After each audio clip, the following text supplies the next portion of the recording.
Hello students, welcome to Lakshya, the initiative of Law Excellence. ఇవాల్టి మన first article వచ్చేసి agriculture గురించి. దీనిని గ్రూప్ 1 మరియు గ్రూప్ 2 వాళ్ళు కూడా ఎకానమీ కింద ఉన్నటువంటి అగ్రికల్చర్ అన్నటువంటి టాపిక్ కింద చదువుకుంటాము. కేంద్ర గణాంక సంస్థ సెంట్రల్ స్టాటిస్టికల్ ఆర్గనైజేషన్ అంటాము.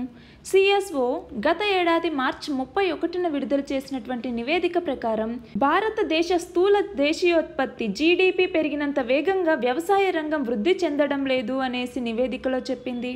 2014-15 నుంచి 2017-18 వరకు జీడిపి అనేది సగటున 7.2% వృద్ధిని నమోదు చేస్తే వ్యవసాయ రంగం మాత్రం ప్రతి సంవత్సరం 2.5% వృద్ధిని మాత్రమే నమోదు చేసింది. 2013-14లో $4,200 కోట్ల ఉన్నటువంటి వ్యవసాయ ఎగుమతులు 2017-18కి వచ్చేసరికి $3,800 కోట్ల తగ్గిపోయాయి. అదే కాలంలో వ్యవసాయ దిగుమతులు $1,600 కోట్ల నుంచి $2,400 కోట్ల పెరిగాయి. మనం చూస్తే 2002-3 నుంచి 2012-13 వరకు ప్రతి సంవత్సరం 3.6% చొప్పున పెరిగినటువంటి రైతుల ఆదాయాలు గత రెండేళ్లలో కేవలం 2.5% చొప్పున మాత్రమే అధికమయ్యాయి. కనీస మద్దతు ధరను సాగు వ్యయం కన్నా కూడా 50% ఎక్కువగా ఇవ్వాలి అనేసి స్వామినాథన్ కమిటీ 2006లో ఒక సిఫారసు చేసింది. ఈ సిఫార్సును వెంటనే అమలు చేయాలి అన్నది రైతుల యొక్క ప్రధాన డిమాండ్. అయినా కూడా ఇప్పటికీ పంటల మార్కెట్ ధరలు కనీస మద్దతు ధరల కన్నా 20-30% తక్కువగానే ఉంటున్నాయి. అలాగే ప్రభుత్వ గిడ్డంగులు కూడా పూర్తిగా నిండిపోవటంతో పంటల సేకరణను కూడా తగ్గించుకోవాల్సి వస్తోంది. అలాగే పంట ధరల్ని పెంచడానికి ఉద్దేశించినటువంటి ఆశ ఈ పథకానికి కూడా బడ్జెట్లో తగినంత నిధులు కేటాయించలేదు. ఒక పక్క చూస్తే కనీస మద్దతు ధరలు కూడా కేవలం 20% మాత్రమే రైతులకు అందుతున్నాయి. పత్తి, మొక్కజొన్న, వేరుశెనగ, సోయాబీన్స్, ఆవాలు, చెరకు ఇవి పండించే రైతులకి లాభాలు తగ్గిపోతూ ఉన్నాయి. 2018-19 ఖరీఫ్ సీజన్లో ఒకవేళ కనీస మద్దతు ధరల్ని బాగా పెంచినా కూడా ప్రభుత్వ సంస్థలకి పెద్ద ఎత్తున పంటలు సేకరించే సత్తా కూడా లేదు.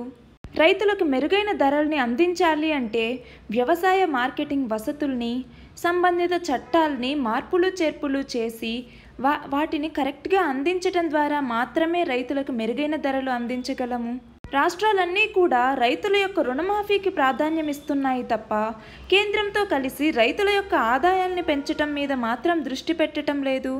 మన ప్రధానమంత్రి నరేంద్ర మోదీ 2022 కల్లా రైతుల యొక్క ఆదాయాల్ని మేము రెట్టింపు చేస్తాము అని చెప్పారు. ఆ లోపల వాళ్ళకి ఎంతో కొంత సహాయం కోసం పిఎం కిసాన్ అనేటటువంటి ఒక పథకాన్ని కూడా తీసుకొచ్చారు. మనం దీని గురించి చాలాసార్లు చెప్పుకున్నాము. ప్రధానమంత్రి కిసాన్ సమ్మాన్ నిధి యోజన అంటాము. దీంతో పాటు ఫసల్ బీమా యోజన, కృషి సించాయ్ యోజన, ఇనామ్ ఇలాంటి పథకాల్ని కూడా సకాలంలో సమర్థంగా అమలు చేయటం మీద దృష్టి పెట్టారు. ఈ పిఎం కిసాన్ పథకం కింద మనం ఆల్రెడీ చెప్పుకున్నాము. రైతుకి సంవత్సరానికి 6,000 రూపాయలను చెల్లిస్తారు, అది కూడా 5 ఎకరాల లోపల ఉన్న వాళ్ళకి అనేసి. ఇది అమలు చేయటానికి 75,000 కోట్ల రూపాయలు ఖర్చు అవుతాయి. ఈ పథకం విజయవంతంగా అమలు కావటానికి రాష్ట్ర ప్రభుత్వాలు కూడా సహకరించాల్సి ఉంటుంది. ఇలాంటివే ఆంధ్రప్రదేశ్లో అయితే అన్నదాత సుఖీభవ అని చెప్పేసి, తెలంగాణలో రైతు బంధు అని చెప్పేసి, ఒడిశాలో అయితే కాలియా అని చెప్పేసి ఇలా చాలా పథకాలని తీసుకొచ్చారు. వినియోగదారులకి తక్కువ ధరకు ఆహారం లభించేటట్లు చూడడం ప్రభుత్వాలకి రాజకీయంగా అనివార్యమవుతుంది. ఆహార ధరలు పెరిగితే ద్రవ్యోల్బణం పెరుగుతుంది. దానివల్ల ప్రభుత్వ, ప్రైవేట్ రంగ ఉద్యోగులు ఎక్కువ జీతాల్ని డిమాండ్ చేస్తారు. ఈ పరిస్థితిని నివారించడానికి ప్రభుత్వాలు వ్యవసాయ ధరలు తక్కువగా ఉండాలి అనేసి చూస్తాయి అనేసి కొంతమంది ఆర్థికవేత్తలు చెప్తున్నారు. వీటన్నింటి వల్ల వ్యవసాయ ఉత్పత్తుల యొక్క మార్కెటింగ్, వ్యాపారాల మీద ప్రభుత్వం పరిమితులు విధిస్తుంది అనేసి చెప్తూ ఉన్నారు. దాని ఫలితంగా పంటకు రైతు తగినంత ఇష్టమైన ధరకి నచ్చిన మార్కెట్లో అమ్ముకునే స్వేచ్ఛ కూడా లేదు. దీనివల్ల గడిచిన 17 ఏళ్లలో రైతులు 45 లక్షల కోట్ల రూపాయలని పోగొట్టుకున్నారు అనేది అంచనా. ఇలా తాత్కాలికంగా ప్రయోజనాలు కల్పించేటటువంటి పథకాలని తీసుకురావటం కన్నా కూడా శాశ్వత లబ్ధి చేకూర్చేటటువంటి పథకాలకి పట్టం కట్టడం మంచిది. శీతల గిడ్డంగులు కానీ, గ్రేడింగ్ కేంద్రాలు కానీ, మార్కెట్ యార్డులు, భూసార పరీక్షలు చేయటం, విత్తన పరిశోధన కేంద్రాల యొక్క స్థాపన, వ్యవసాయ విస్తరణ సేవల యొక్క కల్పన, వీటి మీద పెట్టుబడులు పెంచితే రైతులు వాటి నుంచి బెనిఫిట్ పొందుతారు. అలా కాకుండా రైతులకు నేరుగా నగదు సహాయం అనేది చేస్తే తాత్కాలిక ప్రయోజనాలు మాత్రమే వస్తాయి, కానీ వాళ్ళ యొక్క కష్టాలు పోవు. కాబట్టి ఇలాంటి తాత్కాలిక నిర్ణయాల కన్నా కూడా వాళ్ళకు కావాల్సినటువంటి ఇన్ఫ్రాస్ట్రక్చర్ సైడ్ కానీ, వాళ్ళకు కావాల్సినటువంటి విత్తనాలు కానీ, పరిశోధనలు కానీ, ప్రైవేట్ రంగ భాగస్వామ్యాన్ని ఆహ్వానించడం కానీ, ఇవన్నీ చేసినప్పుడు మాత్రమే రైతులకు మేలు కలుగుతుంది. మన నెక్స్ట్ ఆర్టికల్ వచ్చేసి భారత వృద్ధి గురించి. దీనిని గ్రూప్ 1 మరియు గ్రూప్ 2 వాళ్ళు కూడా ఎకానమీ కింద చదువుకుంటాము. 2019-20 ఈ ఆర్థిక సంవత్సరంలో వృద్ధి 7.2% ఉంటుంది అనేసి ఏషియన్ డెవలప్మెంట్ బ్యాంక్ అంచనా వేసింది. ఏషియన్ డెవలప్మెంట్ బ్యాంక్ దీని యొక్క హెడ్ క్వార్టర్స్ మనీలా, ఫిలిప్పైన్స్లో ఉంది. అయితే వీటికి ప్రధాన కారణాలుగా అంతర్జాతీయ గిరాకీ తగ్గటం, దేశీయంగా చూస్తే పన్నుల వసూళ్లు తగ్గటం వీటికి ప్రధాన కారణంగా చెప్తోంది. అలాగే 2018-19 యొక్క వృద్ధి అంచనాలని కూడా 7.3% నుంచి 7% తగ్గించింది. అలాగే 2017-18లో కూడా 7.2% నమోదైనటువంటి వృద్ధి 2018-19లోకి వచ్చేసరికి 7% తగ్గింది అనేసి ఏషియన్ డెవలప్మెంట్ బ్యాంక్ చెప్తోంది. అలాగే బలహీన వ్యవసాయ ఉత్పాదకత, వినియోగం, అధిక చమురు ధరలు, తక్కువ ప్రభుత్వ వ్యయాలు కూడా వీటి మీద ప్రభావం చూపించాయి అనేసి చెప్తోంది. 2019లో వృద్ధి అన్నది 7.2% పెరగచ్చు, 2020లో 7.3% నమోదు కావచ్చు అనేసి అంచనా వేస్తోంది. దీనికి కీలక రేట్ల కొరత, రైతులకు ఆదాయ దన్ను, దేశీయ గిరాకీ పెరగటం లాంటి అంశాలు దోహదం చేయొచ్చు అనేసి చెప్తోంది. ఇంకా ఈ నివేదికలో 2019-20 సంవత్సరంలో కూడా ప్రపంచంలో అత్యంత వేగవంతమైనటువంటి వృద్ధి సాధిస్తున్న ఆర్థిక వ్యవస్థగా భారత్ కొనసాగుతుంది అనేసి చెప్తోంది. అలాగే ఆహార వస్తువుల ధరలు, దేశీయ గిరాకీ ఇలాంటి వాటి వల్ల ప్రస్తుత ఆర్థిక సంవత్సరంలో వినియోగ ధరల ఆధారిత ద్రవ్యోల్బణం అనేది 4.3% పెరగచ్చు అనేసి అంటోంది.